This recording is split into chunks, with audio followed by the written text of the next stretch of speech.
बिस्मिल्लाहिर्रहमानिर्रहीम। अस्सलाम वालेकुम व्यास। आज मैं शेयर करने लगी हूँ बहुत ही मज़ेदार सी चटनी, जिसको अगर दाल चावल के साथ खाया जाए तो दाल चावल का मज़ा दुबारा हो जाता है। इसको बनाने के लिए मैंने 2 अदद टमाटर लिए हैं। 2 अदद टमाटर काट के इसमें शामिल कर दें। उसके बाद थोड़ा सा 1 अदद हरी मिर्च, थोड़ा सा पुदीना धो लिया है मैंने, ये हरा धनिया भी धो के रखा है। थोड़ा सा हरा धनिया शामिल करना है और थोड़ा सा पुदीना शामिल करना है। बहुत ही लजीज चटनी बनने वाली है। इसको पराठे के साथ भी खा सकते हैं। थोड़ी सी कुटी हुई लाल मिर्ची शामिल करनी है, तकरीबन ½ टेबल स्पून। ज़ीरा 1 टेबल स्पून शामिल करना है आपने इसके अंदर। और 2 चम्मच ही इमली थी ये, इसको मैंने भिगो दिया था और इसकी पल्प अलग कर लिया और गुठलियाँ निकाल दी हैं।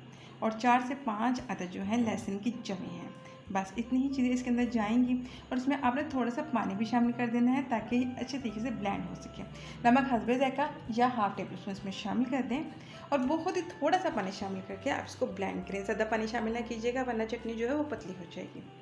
देखें चटनी जो है ब्लेंड हो गई है।